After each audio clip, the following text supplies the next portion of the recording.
여러분 2부 예배 오신 것을 주님의 이름으로 환영합니다. 잘 오셨습니다. 반갑습니다.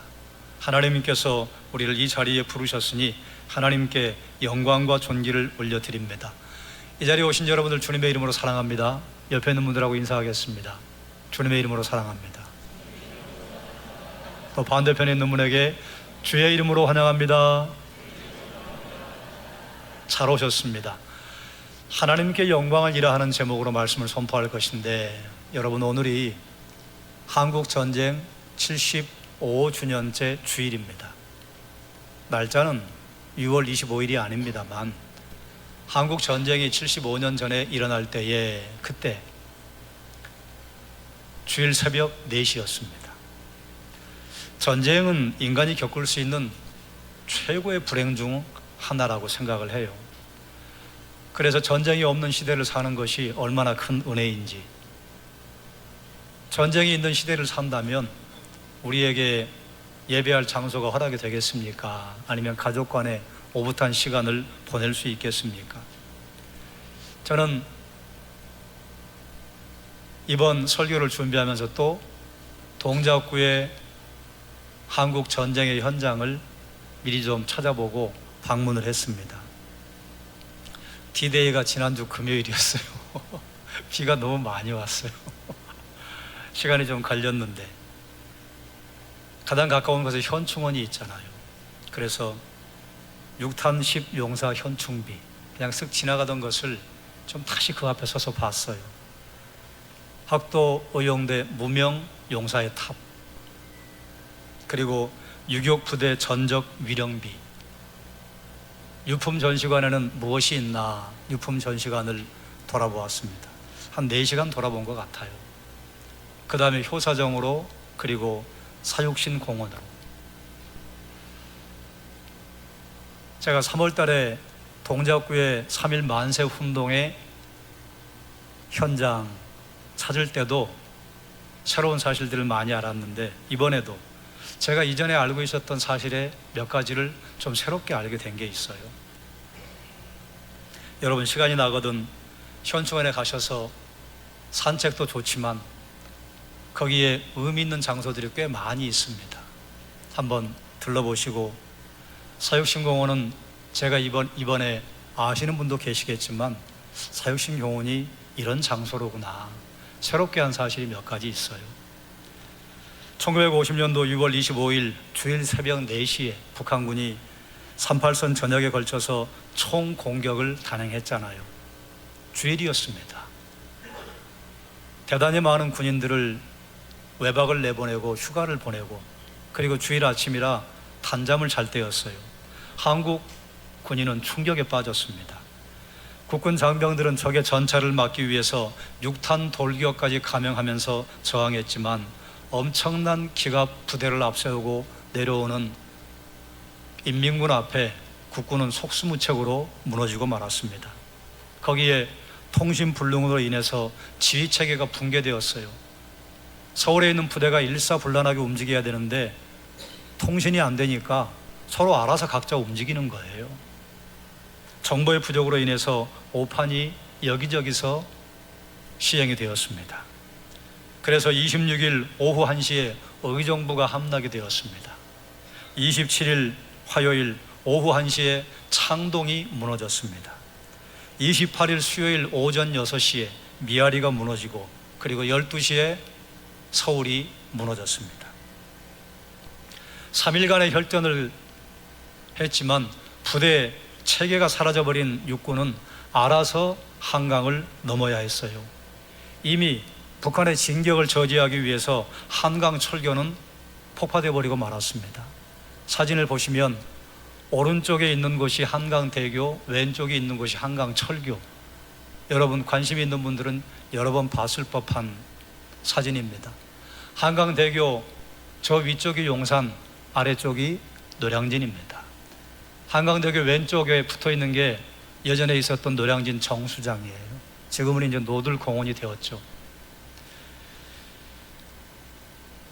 북한의 진격을 저지하기 위해서 한강을 대교와 철교를 폭파해버렸는데 수많은 군인과 민간인들이 한강을 넘어오지 못했습니다. 알아서 넘어왔어요. 행주, 이산포, 마포, 한강 철교, 한강 대교, 뚝섬, 광나루. 그야말로 살기 위해서 있는 배는 다 끌어오고 가져올 수 있는 나무 뗏목을 연결을 해서, 그래도 신기하게 그때 사진을 보면 부교가 어쨌든 만들어져요. 그 위로 필사에 탈출을 합니다. 군인들이 다 흩어졌어요.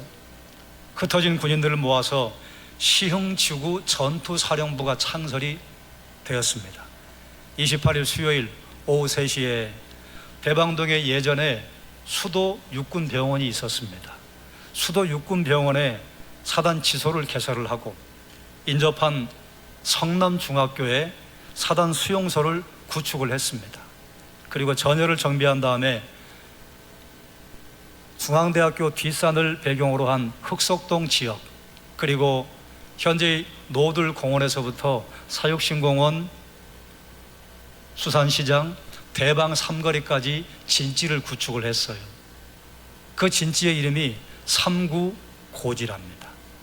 지금이야 사육신공원이 지나다니는 사람들이 아유 왜 생뚱맞게 이 주택가에 묘가 있어 그럴 텐데, 그때는 산이었어요.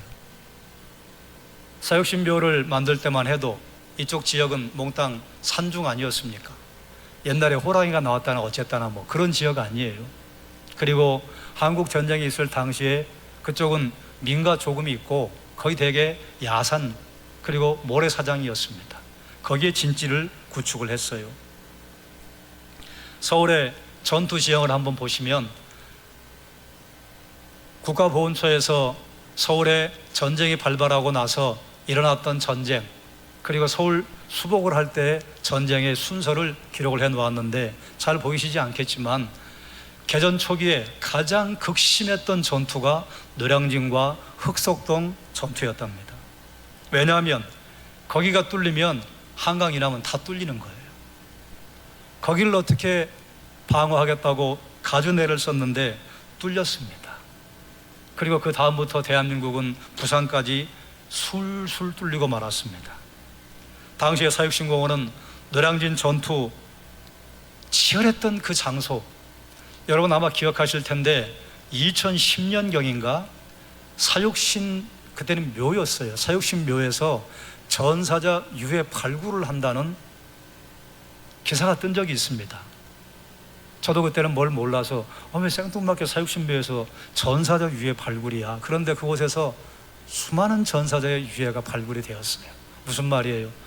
수많은 사람들이 이름도 없이 거기서 전투하다가 죽었다 그 말이에요.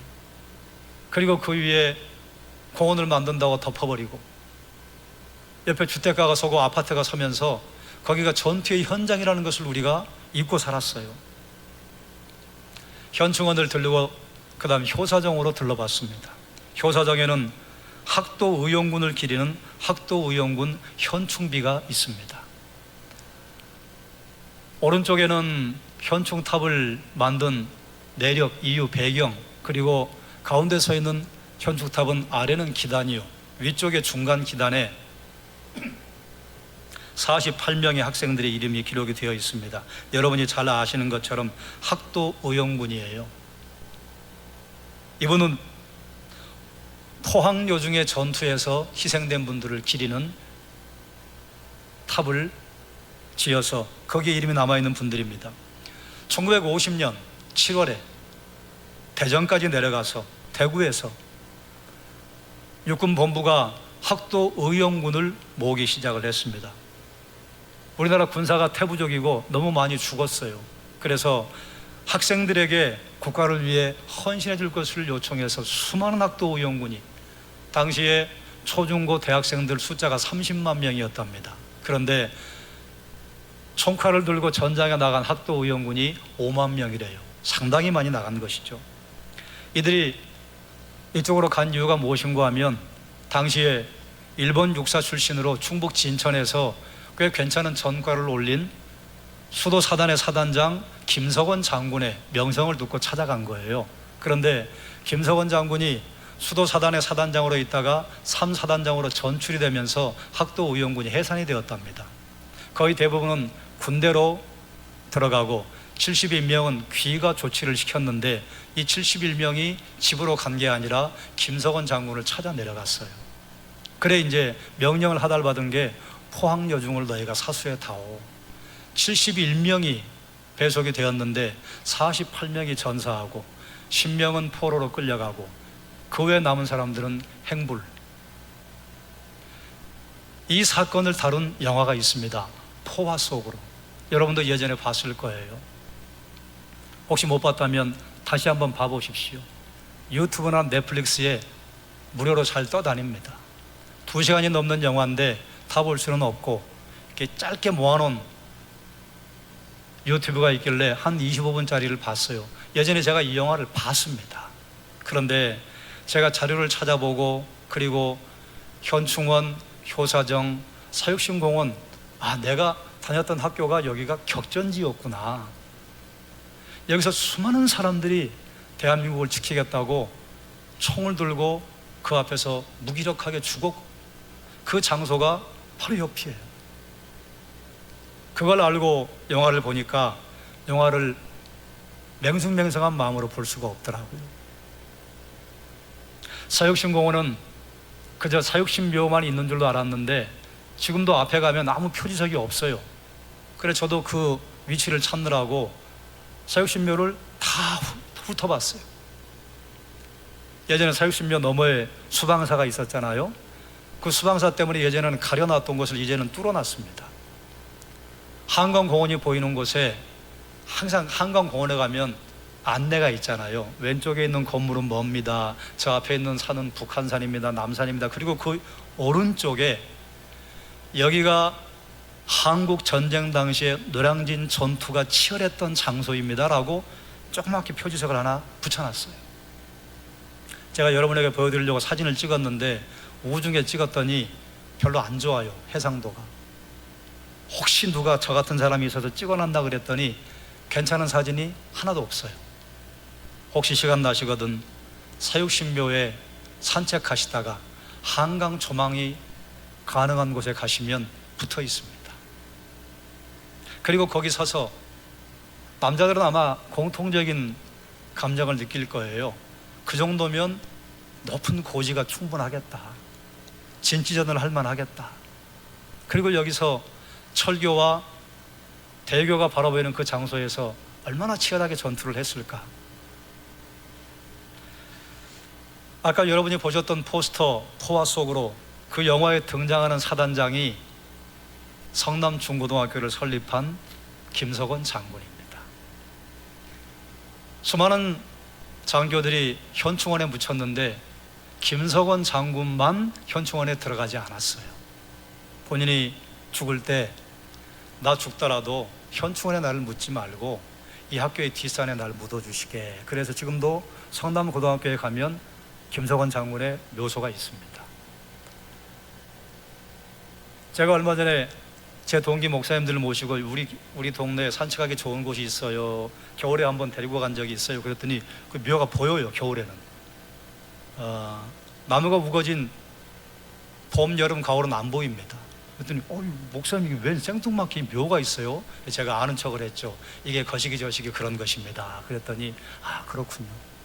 모르는 사람들은 웬 학교에 묘가, 왜 이렇게 가까운 사람들이 다니는 공원에 묘가, 이렇게 말할 거예요. 당시에 포화 속으로 등장하는 포항요중을 지켰던 학도 의용대 학생들의 평균 나이가 적게는 15, 많은 학생이 22살이었답니다. 그러면 한국교회는 이 시절에 어떤 시기를 보냈는가? 1945년 광복 이후에 한국교회는 신학적인 문제로 심각한 갈등을 겪었습니다. 거기에 하나 더해서 공산주의와 자유주의 이데올로기라고 하는 대립의 고통을 겪었어요. 1948년 해방된 지 3년만 아니에요. 10월 19일 공산주의 사상에 물든 광주에 주둔했던 국군 제14연대 일부 장교들과 공산 세력이 결탁해서 여순 반란 사건을 일으킵니다. 경찰서와 파출소와 군청을 점령하고 인민재판을 열어서 우익 계열의 인사와 수많은 경찰관 가족을 무참하게 살해합니다. 이 사건으로 피살된 사람들의 숫자가 1200여 명 정도 된답니다. 통계치를 보면 통계 그 이면에 좀 스토리가 있어요. 어떤 통계는 숫자를 부풀립니다. 그런데 어떤 통계는 최소한의 숫자를 기록을 해요. 여순 반란 사건에도 피살된 사람의 1200명이란 적게 잡은 숫자예요. 왜냐하면 증명이 안 된 사람들, 행불이 되었는데 어떻게 그때 사망했다고 증명할 수 없는 분들은 여기 빠졌어요. 최소한의 숫자예요. 그러니 이보다 수많은 사람들이 단지 이념이 다르다는 이유로 무참하게 학살을 당했습니다. 여러분이 잘 알고 있는 손양원 목사님의 두 아들 동신이 죽은 게 이때입니다. 평양 대부흥운동으로 부흥의 중심에 있었던 북한교회는 공산 세력이 점점 잠식하면서 공산주의 세력에 타협하기 시작했습니다. 꽤 많은 목회자들이 북한에는 소망이 없다고 판단하고 남쪽으로 내려와서 남쪽 사람들에게 공산주의 굉장히 위험합니다 알리는데 사력을 다했는데 남한에 있는 사람들은 별로 귀담아 듣지 않았습니다.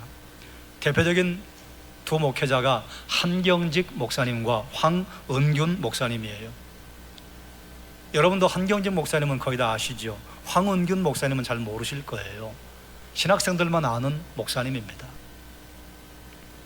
한경직 목사님은 항상 그 가슴에 주홍 글씨를 달고 살았잖아요.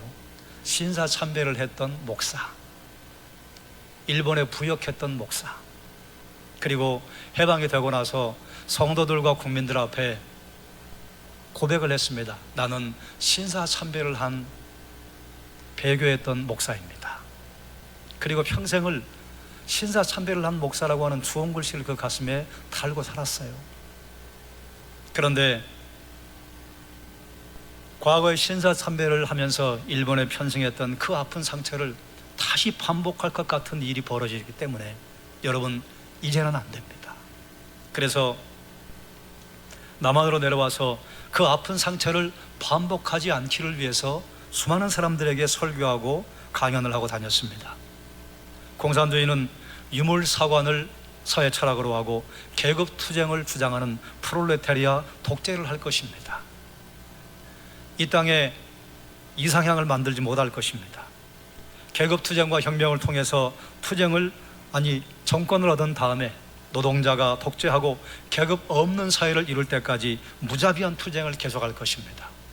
공산주의에 반대하는 모든 인부는 숙청하고 종교도 교회도 도덕도 멸절시킬 것입니다. 그런데 별로 귀담아 듣지 않았습니다. 한경진 목사님보다 몇 년 뒤에 황은균 목사님이 내려오는데 이분이 조금 더 북한에 머물다가 정말 심각하다. 그래서 이분은 내려와서 여러분, 북한이 군대를 양성해서 소련과 중국의 협력을 얻어서 남쪽을 침략할 것입니다. 계속 선포하고 다녔어요. 그런데 아무도 그 말을 듣지 않았어요. 이유는 미군도 철수하고 소련도 철수한다잖아. 그러니까 설마 같은 동포끼리 그러겠어? 그랬더니 설마가 사람을 잡았어요. 황은근 목사님의 예측대로 남한보다 월등한 군사력을 앞세운 북한군이 1950년 6월 25일 그것도 주일 새벽 4시 전쟁의 와중에 수많은 목회자와 그리스도인들은 단지 교회를 다닌다는 이유로, 목사라는 이유로 이유 불문하고 순교당했습니다. 한국 전쟁으로 인해서 국내 별로 교회가 많지도 않았는데 약 300개의 교회가 파손되고 손실되었습니다. 수백 명의 교계 지도자들이 순교당하고 납북되었습니다. 남북한은 공식적인 통계로 한국 전쟁으로 말미암아 군인과 민간인 합쳐 약 300만 명 이상이 목숨을 잃었습니다. 한국 전쟁 기간에 한국 교회는 이런 핍박을 받으면서도 우리나라에 복음을 전했던 선교사들을 통해서 미국에 원조를 요청을 했고, 미국은 교회를 통해서 그리고 민간 기구를 통해서 1억 달러가 넘는 당시의 시가로 구호 물자를 한국에 전달을 해 주었고, 그걸 전달하는 통로가 교회였습니다. 한국 교회는 전쟁 포로들에 대한 선교 활동을 쉬지 않았습니다. 자, 보세요. 한국 교회는 한국 전쟁 기간에 똑같이 어려움을 당했습니다. 그러나 여력을 모아서 완전한 형태는 아니었지만 끊임없이 이웃을 사랑하는 데 사회적인 책임을 수행하기 위해서 애를 썼습니다. 그러면 우리가 75주년 한국 전쟁 우리가 돌이켜보면서 본문과는 어떻게 연결이 되는가? 본문은 여러분이 모두 잘 아시는 예수님께서 지상명령을 선포하신 본문이에요. 다른 내용은 오늘은 간과하고 한 단어를 집중해서 좀 보려고 합니다. 본문에 특별히 등장하는 단어가 있습니다. 모든이라는 단어예요.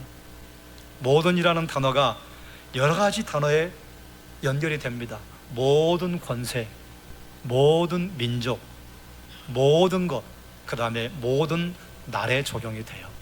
모든 날을 본문에서는 무엇이라고 표현했는가? 항상.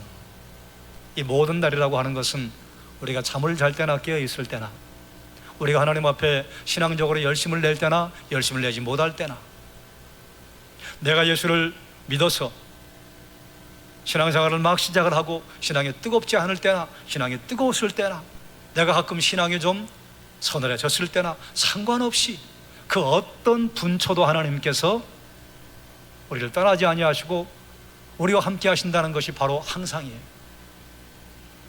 예수님께서는 공생의 기간, 이 땅에 계시는 동안에 가르치고 치유하고 죄인들을 용서하는 일을 하셨습니다. 그리고 마지막에 승천하시기 전에 우주적인 권세를 가지고 믿는 자들에게, 제자들에게 지상명령을 주셨어요. 지상명령의 첫 번째가 무엇입니까? 모든 민족에게 가라. 가라는 단어가 분사형으로 사용되었습니다.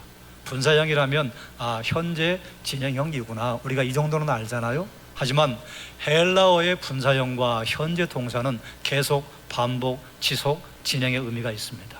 그러므로 이것을 풀어 설명하자면 모든 민족에게 계속해서 가라, 지속적으로 가라, 반복해서 가라, 쉬지 말고 가라.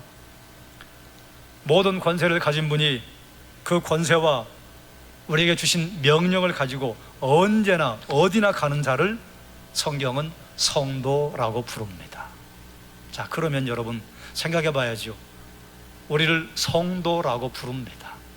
그러면 나는 지금 주님께서 내게 주신 지상 명령에 어떻게 반응하고 있는가?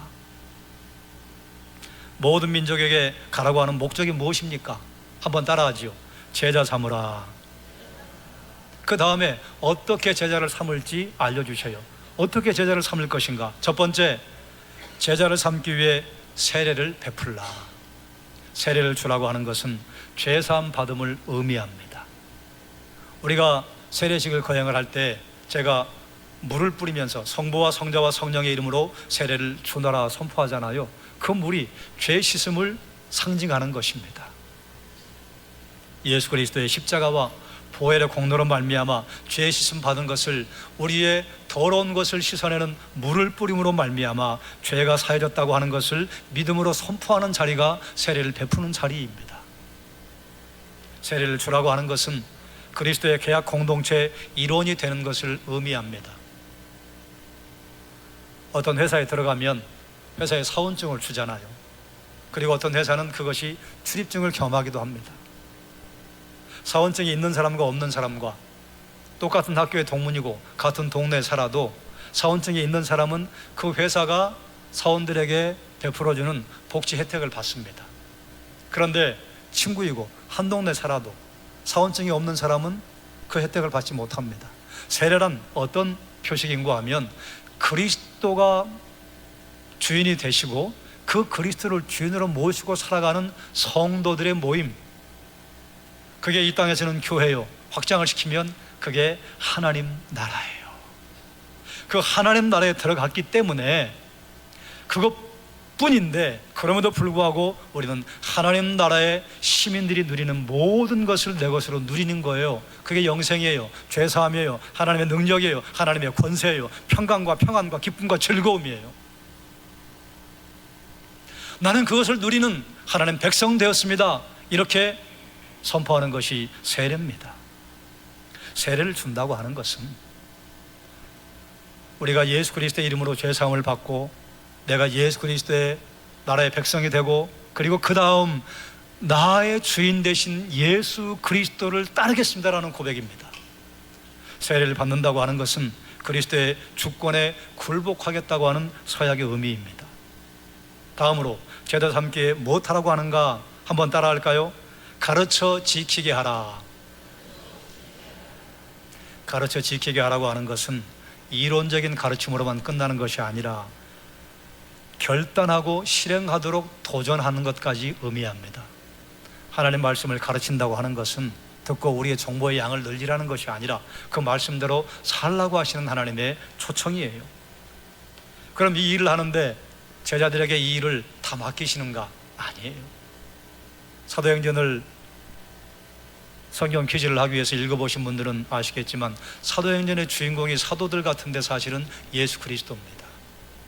사도행전의 주어를 잘 보면 결정적인 때 주께서라는 표현을 해요.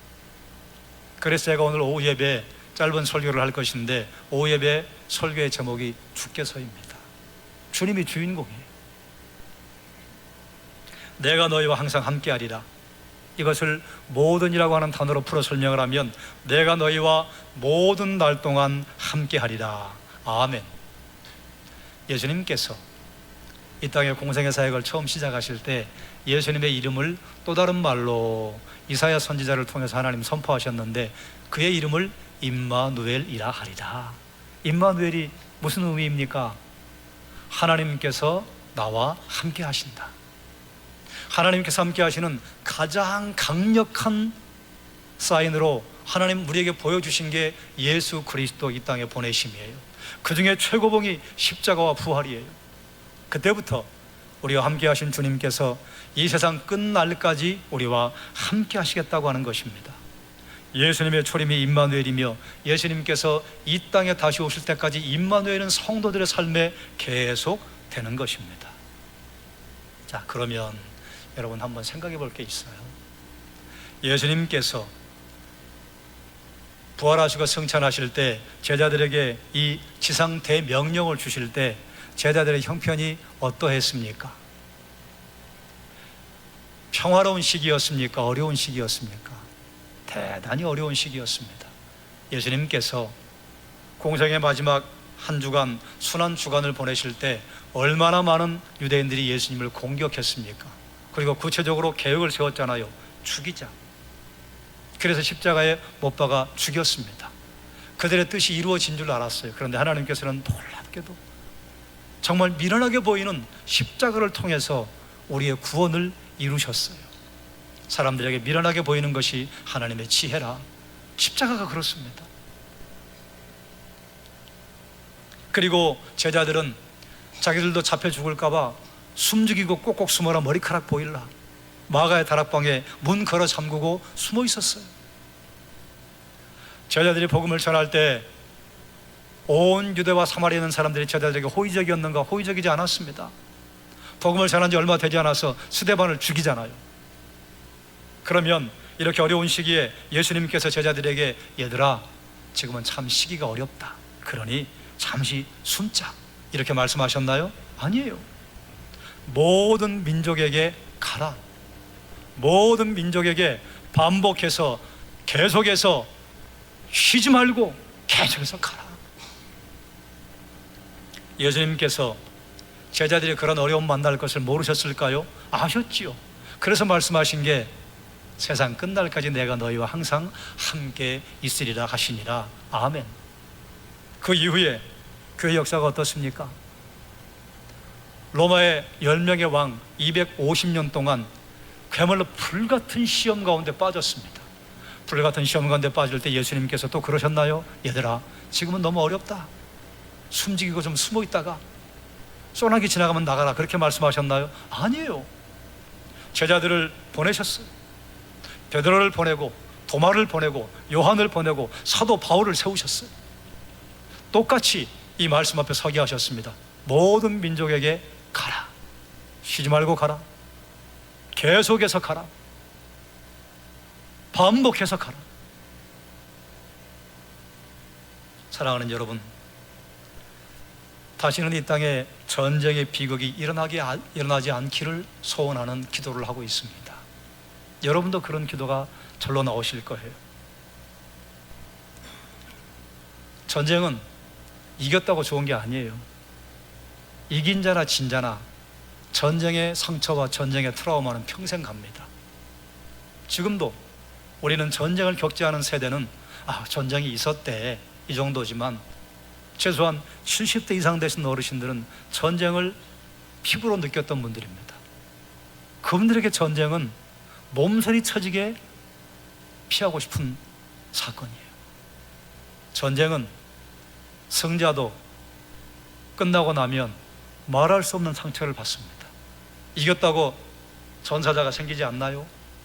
이겼다고 사상자가 생기지 않나요? 이겼다고 우리 집은, 우리 도시는 온전한가요? 이겼을 뿐이지 양쪽이 다 초토화돼요. 지금이 우리는 전쟁이 없는 평화시를 살고 있지만 여전히 전쟁과 같은 전무후무한 일이 계속해서 매년 일어나고 있습니다. 한국교회는 계속해서 거친 저항에 직면하고 있습니다. 그럼 주님이 이렇게 말씀하시나요? 얘들아, 지금은 좀 어려워, 잠시 쉬었다 가자, 그러시나요? 아니에요. 지금도 동일해요. 너희는 가서 모든 민족을 제자로 삼아 가라, 그 말이에요. 모든 민족에게 가라고 말씀하세요. 사랑하는 여러분, 2000년 전에 지상 명령을 선포하신 주님께서는 오늘도 우리에게 동일한 말씀을 선포합니다.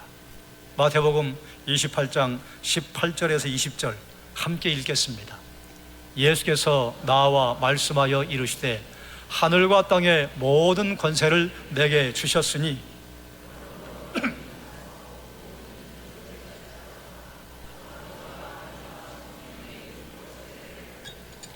내가 너희에게 분부한 모든 것을 가르쳐 지키게 하라.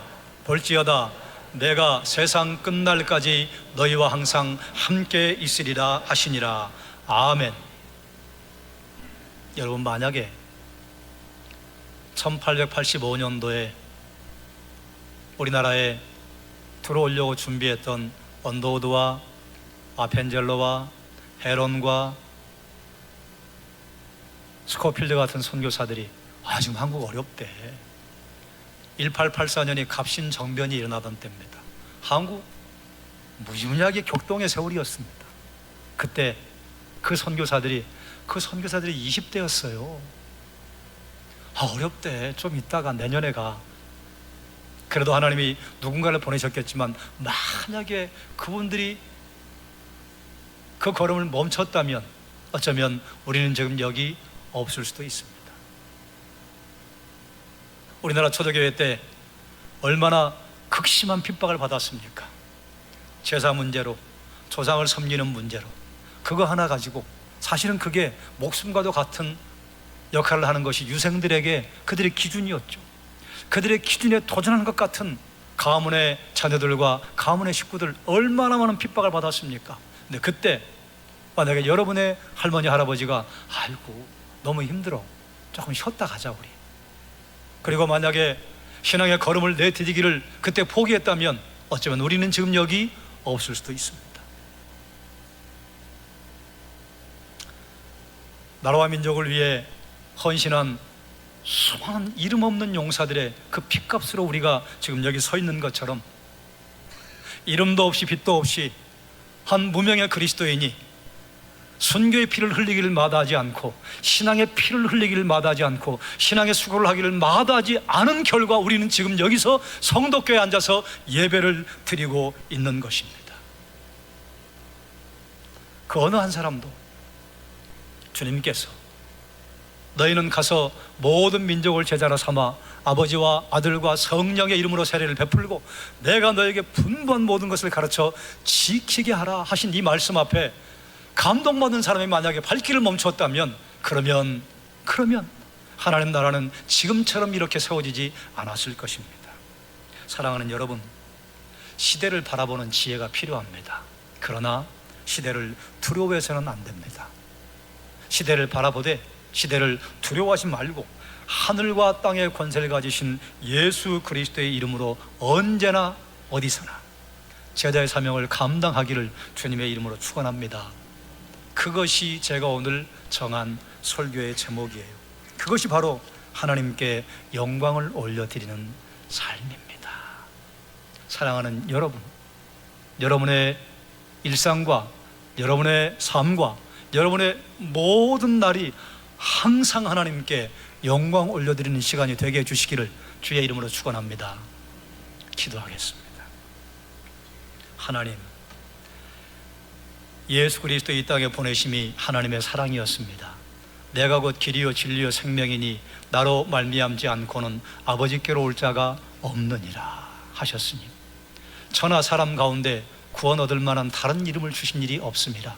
오직 예수 그리스도의 이름이 우리에게 구원의 이유, 구원의 근거, 구원의 원동력이 되기에 하나님 은혜와 능력을 더해 주시기를 원하며 사랑하는 종들이 하나님께 영광 올려드리는 삶을 살게 하여 주시옵소서. 사랑하는 종들이 지금 여기서 나부터 할 수 있는 작은 것에 날갯짓을 함으로 말미암아 신앙의 폭풍 같은 놀라운 일들을 이루는 삶의 현장을 목격하게 해주시기를 원하옵나이다. 우리를 버리지 아니하시고 떠나지 아니하시고 우리와 함께 하시는 주님을 찬양합니다. 예수님의 이름으로 기도드리옵나이다. 아멘.